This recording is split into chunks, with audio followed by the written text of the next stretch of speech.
அன்பு நேயர்களே, அனைவருக்கும் வணக்கம். இன்று நாம் காணவிருப்பது ஷியாமளா நவராத்திரி பற்றி.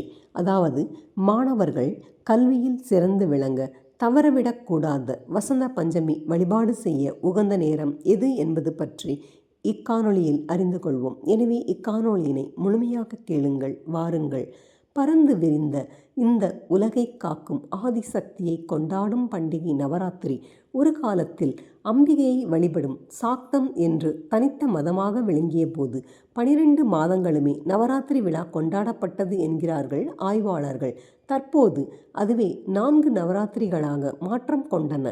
1 ஆசாட நவராத்திரி, 2 சாரதா நவராத்திரி, 3 ஷியாமளா நவராத்திரி, 4 வசந்த நவராத்திரி என்று நவராத்திரிகளில் சாரதா நவராத்திரியை நாம் தமிழகத்தில் புரட்டாசி மாதம் கொண்டாடப்படும் நவராத்திரி விழா ஆகும். இவற்றுள் ஷியாமளா நவராத்திரி என்பது தை மாத அமாவாசைக்கு அடுத்த நாள் தொடங்கி 9 நாள்கள் கொண்டாடப்படும் நவராத்திரி விழா ஆகும்.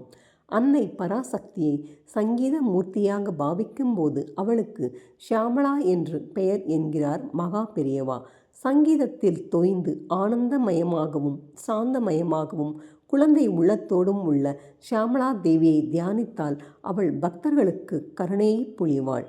அன்னை ராஜமாதங்கியே ஷியாமளா என்றும் மகா மந்திரினி என்றும் அழைக்கப்படுகிறாள்.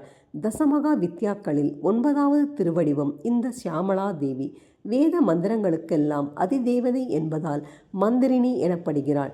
கல்வி, வித்தைகள், ஞானம் ஆகிய அனைத்திற்கும் இவளே மூல ஆதாரம். அன்னை லலிதா அம்பிகையின் கரும்பில் இருந்து தோன்றியவள். மகாமேரு சாம்ராஜ்யத்தில் இவளே மந்திரி ஆவாள். அம்பிகையின் வலப்புறம் அமைச்சராக ஷியாமளாவும் இடப்புறம் படைத்தலைவியாக வராகியும் அமர்ந்திருக்கின்றனர் என்கிறது புராணங்கள். மகாகவி காளிதாஸ் அன்னையின் அற்புத தோற்றத்தை பின்வருமாறு வர்ணிக்கிறார். மாணிக்க கற்கள் பதித்த வீணையை வாசிக்கும் விருப்பம் உடையவள், பச்சை நிறம் கொண்டவள், மதங்க முனிவரின் புதல்வி, 4 திருக்கரம் உடையவள், பாசம், அங்குசம், மலர் அம்பு கொண்டவள், சந்திரக்கலை தலையில் அணிந்தவள், குங்கும சாந்தை மார்பில் தரித்தவள் என்று அம்பிகையின் அழகிய தோற்றத்தை வர்ணிக்கிறார் கவிஞர்.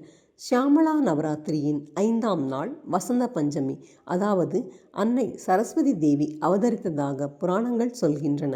எனவே வட இந்தியாவில் இந்த நாளையே சரஸ்வதி பூஜையாக கடைபிடிக்கிறார்கள். இந்த நாளில் வீட்டில் சரஸ்வதி விக்கிரகம் அல்லது படத்தினை வைத்து அலங்கரித்து அதன் அருகே படிக்கும் நூல்களை, கலைக்குரிய கருவிகளை வைத்து வழிபாடு செய்வார்கள். இவ்வாறு செய்வதன் மூலம் அன்னை சரஸ்வதியின் அருள் பரிபூரணமாக கிடைத்து கல்வி கேள்விகளில் மேன்மை அடைவோம் என்கின்றனர் பெரியவர்கள்.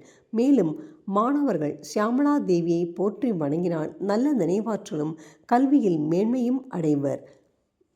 நாளை மறுநாள் 23/1/2026 அன்று வசந்த பஞ்சமி என்பதால் அன்றைய தினம் மறக்காமல் மாணவர்கள் அன்னை சரஸ்வதி தேவியை வழிபட வேண்டும்.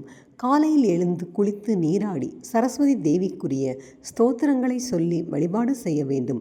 நாம் உண்ணும் உணவையே நிவேதனம் செய்து வணங்கினால் அன்னை சரஸ்வதியின் அருள் பரிபூரணமாக கிடைக்கும். தமிழகத்தில் மீனாட்சி அம்மனை ஷியாமளா தேவியாக போற்றி வழிபடுவது மரபு.